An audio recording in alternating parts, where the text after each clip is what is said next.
Bangladesh Islamic রাজনৈতিক দলগুলোর মধ্যে নিঃসন্দেহে জামাত সবচেয়ে সুসংগঠিত।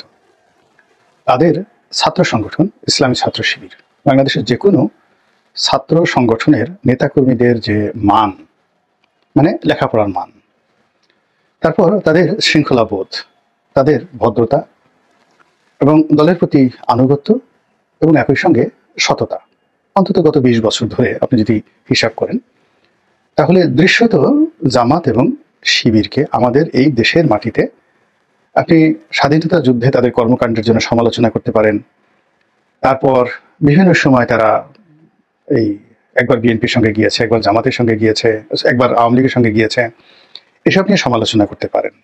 কিন্তু তারা চাঁদাবাজি করেছেন, তারপরে চুরি করেছেন, ধর্ষণ করেছেন অন্যান্য রাজনৈতিক দলের লোকদের মতন করে, এটা আমাদের দেশের কোনো পাগলও বিশ্বাস করবে না। অধিকাংশ তাদের গেট আপ, মেকআপ, তারপর মোটামুটি তাদের যে রিক্রুটমেন্টগুলো, এগুলো একটা স্ট্যান্ডার্ড তারা মেনটেন করেন। যেমন ধর এখন একটা উপজেলাতে তারা যাকে আমির বানাবেন, এখন উপজেলা আমির হিসেবে তারা ওই উপজেলার সবচেয়ে শিক্ষিত মানুষদের মধ্যে একজন, নামাজ কালাম পড়েন, তারপরে যার মধ্যে কোনো দুর্নীতির এবং সন্ত্রাসের কোনো বালাই নেই, এই সমস্ত মানুষকে তারা সাধারণত নেতা নির্বাচন করেন। তো সেই দিক থেকে আমাদের দেশে জামাতের রাজনৈতিক যে আইডিওলজি, সেই আইডিওলজির দুটো অংশ। একটা হলো ধর্মীয় আইডিওলজি।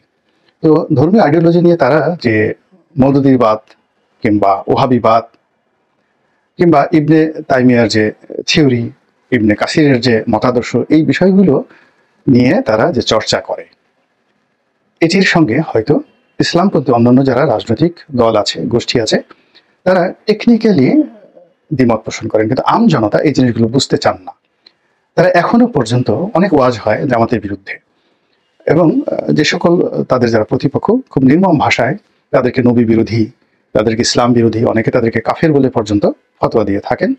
কিন্তু তা সত্ত্বেও জামাত নিয়ে সাধারণ মানুষ তাদেরকে ঠিক ওইভাবে প্রতিপক্ষের গালাগাল অনুযায়ী তাদেরকে কথাবার্তা এইভাবে বলে না।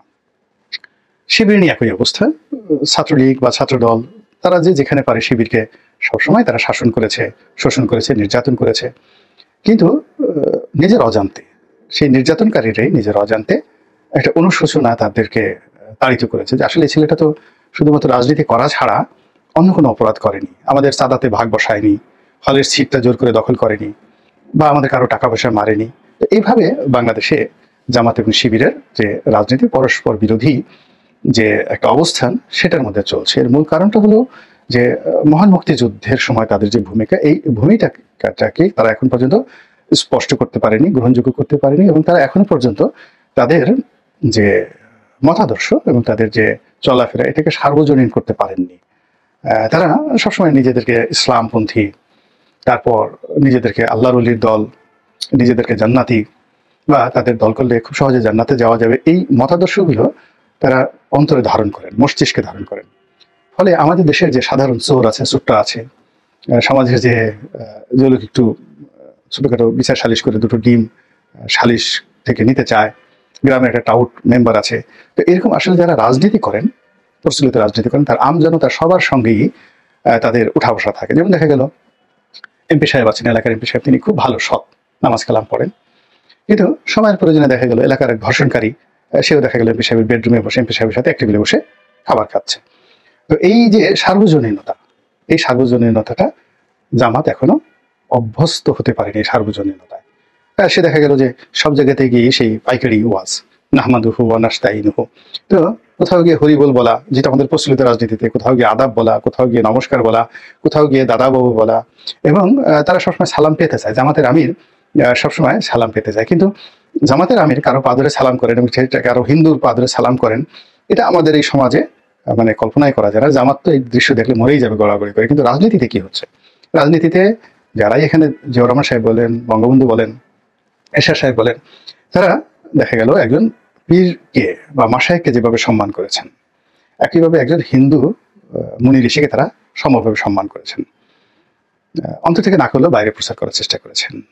আবার একইভাবে তারা দেখা গেল যে খ্রিস্টান ফাদার যিনি আছেন বা বৌদ্ধ যিনি ভিক্ষু রয়েছেন, তাদেরকে ঠিক ওইভাবেই মর্যাদা দিয়ে আসেন। ফলে এরা সার্বজনীন, সকল মানুষের সঙ্গে তারা রাজনীতি করতে পারে, পাহাড়ে গিয়ে করতে পারে, সমতলে গিয়ে করতে পারে, কৃষকদের মধ্যে করতে পারে। কিন্তু জামাতের যেটা পাজামা পাঞ্জাবি, এখন সবসময় তাদের পাজামায় পাঞ্জাবি পড়তে হবে।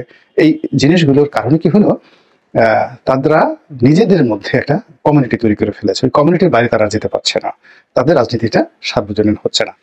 তো এই কারণে তারা অন্য দলগুলোর মতো জনপ্রিয় হয়ে রাজনীতিতে প্রতিপক্ষ হবে, শক্তিশালী অবস্থান তৈরি করবে, এটা কোনো বিশ্লেষণে এটা মিলবে না। এগুলো এক। ২ নম্বর হলো যে তারা নিজেরা নিজেদেরকে যতই মনে করুক না কেন, ভারত তাদেরকে সন্দেহ করে, সবসময় তাদেরকে সন্দেহ করে। এমনকি পাকিস্তানও তাদেরকে বিশ্বাস করে না। এটা খুব আশ্চর্যের ব্যাপার। এটা আলাদা একটা ভিডিও করতে হবে যে কেন পাকিস্তান তাদেরকে বিশ্বাস করে না। তো পাকিস্তান তাদেরকে বিশ্বাস করে না। বিএনপি এবং জামাত দুটো যদি অপশন আসে, পাকিস্তান অবশ্যই বিএনপিকে গ্রহণ করবে, জামাতকে নয়। কেন? এটারও একটা কিন্তু যাকে বলে চমৎকার একটা অঙ্কের হিসাবপত্র এখানে আছে। তৃতীয়ত, পশ্চিমারা জামাতকে ভয় পায়, প্রচন্ড ভয় পায়, এবং তাদের সম্পর্কে তাদের একটা ফোবিয়া রয়েছে, আতঙ্ক রয়েছে।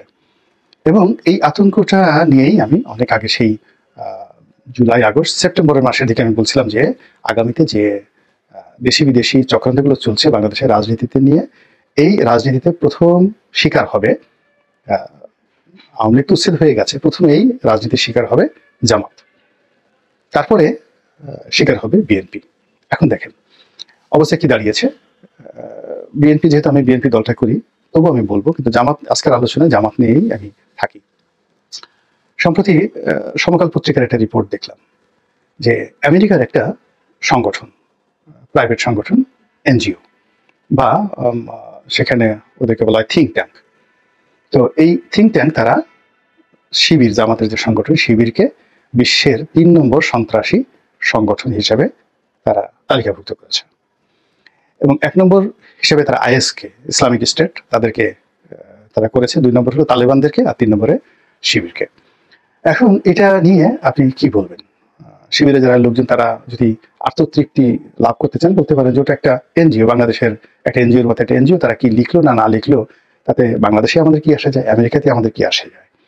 কিন্তু আমেরিকা, ভারত এবং ইংল্যান্ড, মানে এই দেশগুলোতে ব্যাপার হলো যে সেখানে সরকার অনেকগুলো থিঙ্ক ট্যাঙ্ককে নিয়মিত পরিশোধ করে, টাকা দেয়, এবং তাদেরকে বিভিন্ন গবেষণা চালানোর জন্য তাদেরকে নিয়মিত মাসোহারা দেয়, এবং তারা সেই গবেষণাগুলো করে, আবার সেই গবেষণাগুলো তারা কিনে নেয়, এবং কিনে নিয়ে সেই গবেষণাগুলো আবার তারা কিন্তু রাষ্ট্রীয়ভাবে সেগুলো ইমপ্লিমেন্ট করে। যারা মার্কিন নীতি সম্পর্কে জানেন, পড়াশোনা করেন, তারা এই জিনিসগুলো জানেন। আমেরিকাতে প্রায় সব কিছুই প্রাইভেট। ইভেন হোয়াইট হাউসের যে কর্মকর্তা, এদের ৯০% ভাড়া করা, হায়ার করা, এবং এদের একটা বিরাট অংশ বাড়িতে বসে কাজ করছে। এদের একটা বিরাট অংশ, এমনকি হোয়াইট হাউসের অনেক কর্মকর্তা আছেন যারা ভিনদেশি, অন্য দেশে বসে কম্পিউটারে বসে হোয়াইট হাউসের হয়ে কাজ করছে। খুব অল্প পার্মানেন্ট রিক্রুটমেন্ট সেখানে রয়েছে। তো মিলিটারির একই অবস্থা, সেখানে ভাড়াটিয়ে মিলিটারি পাওয়া যায়, পুলিশ ভাড়াটিয়ে পাওয়া যায়, তারপর প্রাইভেট পুলিশ। তো ওদের সিস্টেমটা আপনি না বুঝলে মূলত আপনি ভুল করবেন। তো আমেরিকাদের এই যে কোনো বিষয়, ধরেন আওয়ামী লীগ, বিএনপি বা জামাত, তাদেরকে প্রথমত তারা সরকার সরাসরি কোনো একটা বিষয়, এফবিআই বা ধরেন সিআইএ বা মার্কিন যে সেনাবাহিনী, তাদের যে গোয়েন্দা ইউনিট আছে, তাদের মাধ্যমে তারা সরাসরি কখনোই কোনো কাজ করে না। তারা প্রথমত এই যে বিভিন্ন তাদের যে রাষ্ট্রীয় মদতপুষ্ট যে এনজিওগুলো রয়েছে, যে প্রাইভেট প্রতিষ্ঠানগুলো রয়েছে, যে এক্সপার্ট সার্ভে কোম্পানিগুলো রয়েছে, তারপরে বিভিন্ন লবিং ফার্মগুলো রয়েছে, তাদের কাছ থেকে তারা তথ্য এবং ডাটা গ্রহণ করে। এরপরে এই তথ্য ডাটা গ্রহণ করার জন্য আবার তারা বিভিন্ন সামাজিক মাধ্যম, সোশ্যাল মাধ্যমকে তারা ভীষণ রকম মানে প্রিভিলেজ দেয়। এই যে আমরা ইউটিউব করি, ফেসবুক করি, আপনারা যতই এটা নিয়ে হাসাহাসি করেন না কেন, মার্কিন প্রশাসনের কাছে একজন ইউটিউবারের কিন্তু যথেষ্ট গুরুত্ব রয়েছে। আপনারা দেখেছেন যে সেখানে কনক সরোয়ার, আমরা বাংলাদেশে থেকে যে সাংবাদিক, সেই কনক সরোয়ারের সঙ্গে মার্কিন পররাষ্ট্রমন্ত্রী মিস্টার ব্লিংকেন সরাসরি তার সঙ্গে বৈঠক করে তার পরিবারের খোঁজখবর নিয়েছেন, এবং কনক সরোয়ারের বোনকে যে গ্রেপ্তার করা হয়েছে, তার পরিবারের উপরে শেখ হাসিনা সরকার যে জুলুম অত্যাচার করেছে, এই বিষয়ে মার্কিন সরকারের পক্ষ থেকে সরাসরি চাপ প্রয়োগ করা হয়েছে। এটা হলো একজন ইউটিউবারের গুরুত্ব পশ্চিমা দুনিয়াতে। তো কাজেই এই যে আমরা যা কিছু বলি এখানে, এই সবকিছু কিন্তু সেগুলো কাউন্ট হচ্ছে। তো সেই দিক থেকে কি হলো, পশ্চিমারা, আমরা যেমন এখন আপনাকে যদি জিজ্ঞাসা করা হয়, আপনি বলেন তো সেমিটিক জাতিগোষ্ঠীটা কিভাবে তৈরি হলো, বা anti Semitic ism and pan Arabic, যাকে বলা হয় Christian culture. Art and culture বলতে আপনি কি বুঝেন? What is the choreography of, যাকে বলা হয় মুর ডাইনেস্টি, টেকনিক্যাল। আপনি বলবেন যে এটা কি ধরনের কথা, কিন্তু এই জিনিসগুলো যারা সংশ্লিষ্ট বিষয় যারা রয়েছে, আপনি আরবিকে জিজ্ঞাসা করেন, 1 মিনিটের মধ্যে তারা এই বিষয়গুলো বলে দিতে পারে। এমনকি যারা লেখাপড়া কম জানে তারাও কিন্তু এই বিষয়গুলো বলতে পারে। তো আমেরিকান সোসাইটির অনেক বিষয় আমরা যেমন জানি না, আপনি আমাদের দেশে যেমন রেড ইন্ডিয়ান সম্পর্কে আমরা কিছুই জানি না, কিন্তু আমেরিকার যারা লোকজন রয়েছে তারা কিন্তু এই বিষয়গুলো জানে। ইউকে যদি যান, ইউরোপে যদি যান, ইউরোপিয়ান কৃষি অ্যান্ড ফার্মার, এই দুটো শব্দ সেখানে কতটা সম্মানিত। গ্রাম থেকে একজন কৃষক যদি কোনো ব্যাংকে যায়, ব্যাংকে দৌড়াদৌড়ি শুরু হয়ে যায় তাকে সম্মান জানানোর জন্য, কিন্তু আমাদের দেশে তো আমরা তাকে ফার্মার মনে করি। তো এরকম বাংলাদেশে যে ইসলাম বা সারা দুনিয়াতে যে ইসলাম, এই ইসলামের যে মাধুর্য, সৌন্দর্য, এটা পশ্চিমাদেরকে আমরা কেন অনেক বড় বড় মানুষ এখনো বোঝাতে পারেনি, এমনকি তুরস্কও বোঝাতে পারেনি। তো তুরস্ক বোঝাতে না পারার কারণে দেখুন তুরস্কর সাথে ন্যাটোর সম্পর্ক, তুরস্কের সঙ্গে আমেরিকার সম্পর্ক, তার যে বসফরাস প্রণালী, এত কিছু থাকা সত্ত্বেও কিন্তু এখনো তুরস্ককে তারা ভয় পায়, আমেরিকা ভয় পায়। তো সেই কারণে কি হচ্ছে যে ইসলাম ফোবিয়াটা কেন তাদের, এটার একটা ইতিহাস জানতে হবে। তো সেই দিক থেকে দাঁড়িয়ে দেখলে, টুপি দেখলে তারা তাদেরকে ইসলামিস্ট, জঙ্গি তারা মনে করে, এবং এটা বিশেষ করে সেই আব্বাসীয় জামানা থেকেই পশ্চিমাদের এই ভয়টা, সম্রাট যখন শার্লেমেন ছিলেন, ফ্রান্সের সম্রাট শার্লেমেন, তখন থেকে ইউরোপে এই ভয়টা প্রচণ্ডভাবে কাজ করছে। আর ইরানের যে ভয়, ইউরোপের মধ্যে ইরানের ভয়, পার্সিয়ান ডাইনেস্টি সম্পর্কে ভয়, প্রায় 5000 বছরের পুরনো ভয়। এই ভয় রক্ত মাংসের মধ্যে মিশে গেছে। তাই আমেরিকানদের মধ্যেও ইসলাম হবে এটা রক্ত মাংসে মিশে গেছে, এগুলো একটা। তো এই কারণে জামাতকে তারা যতই লবি লাগাক, যতই তারা দোয়া দরুদ পড়ুক, তাসবিহ তাহলিল করুক, তাদেরকে কিন্তু তারা ভয় পায়। দ্বিতীয়ত, সাম্প্রতিক সময় বাংলাদেশে যা কিছু ঘটছে, সেই সব ইসলামিক দলগুলো ঐক্যবদ্ধ হয়ে বা আলাদা আলাদা হয়ে যে যার মধ্যে করে দেশে একটা ইসলামিক রাষ্ট্র, একটা খিলাফত রাষ্ট্র তৈরি করার যে তৎপরতা দেখাচ্ছে, এই বিষয়গুলো পশ্চিমা দুনিয়াকে ভীষণ রকম একটা ব্যাড মেসেজ দিয়েছে। এবং এখানে যা কিছু হচ্ছে এর কোনোটির সঙ্গে হয়তো জামাত জড়িত নয়, কিন্তু বা অল্প কিছুর সঙ্গে জামাত জড়িত, কিন্তু পুরো দায় দায়িত্ব যেহেতু জামাত সবচেয়ে বড় সংগঠিত পর্যায়ে আছে। তো পশ্চিমাদের সেই এত আধুনিক প্রযুক্তি থাকা সত্ত্বেও, সিআইএ এফবিআই থাকা সত্ত্বেও তারা মনে করছে যে জামাতই এই কাজগুলো তারা করছে এবং প্রমোট করছে।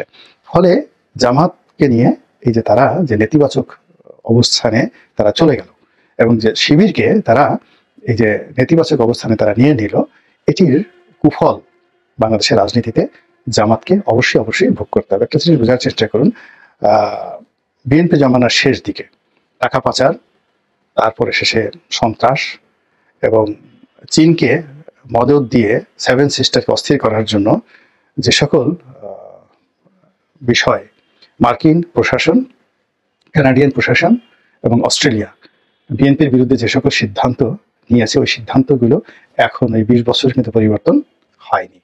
And this is the reality. তো কাজেই যারা রাজনীতি করেন তারা যদি সেই রাজনীতির বিষয়গুলো নিয়ে গবেষণা, তাদের একটা সেল থাকে, এবং সেইভাবে যদি তারা সতর্ক অবস্থান নেন, তাহলে